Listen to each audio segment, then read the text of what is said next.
Grown-up conversations, as ever on this show, with people who know their stuff. So it's a pleasure to welcome back Christina Rabatsite. She is an energy market expert, CEO of Papaya, a tech startup in the renewable energy space. Welcome back to you. Ross Dornan, Market Intelligence Manager at Offshore Energies.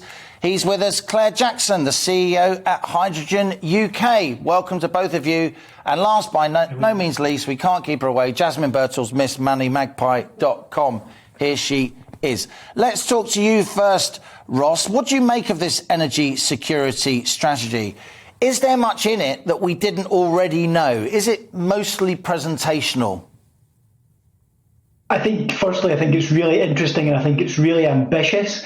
And I think the right thing to do, and I think the strategy aims to do this, is to limit our exposure to international markets as much as possible, because that's what's driving some of the security issues we're having and some of the affordability issues we're having. The UK is really blessed to have such diversity of energy resources, from oil and gas through our wind resources, our nuclear potential, our hydrogen potential.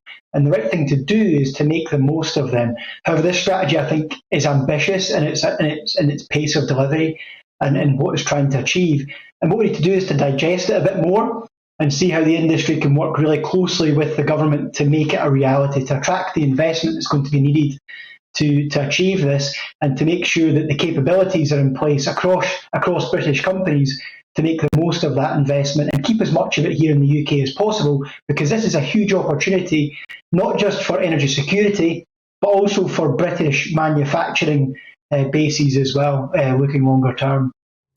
Claire Jackson, CEO at Hydrogen UK. Some viewers and listeners may not be aware, but of course, a lot of British companies are already looking at hydrogen energy, using electrolysis, clean energy to do the electrolysis to create the hydrogen that can then be used in various forms in engines. JCB are at the cutting edge of this, one of our thoroughbred firms.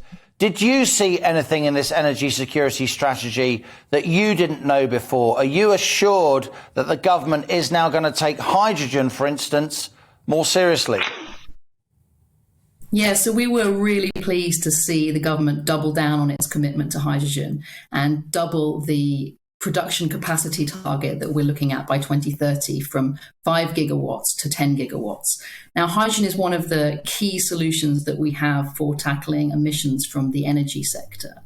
And if we sort of think of it a little bit like a sort of clean fuel that doesn't have any carbon in it, that can be used across the energy sector. It can be used in industry for things like steel production, glass production, automotive production. It can also be used in transport, particularly for some of those larger vehicles that are very hard to electrify, like trucks, lorries, ships, planes. And it can also be piped to our homes and burnt in hydrogen boilers to deliver zero carbon heat. So this new target is really important for the industry because it will allow us to deliver more carbon emissions more quickly, and critically, it will allow us to bring down the cost of hydrogen quicker so that it can become affordable for all of these different applications.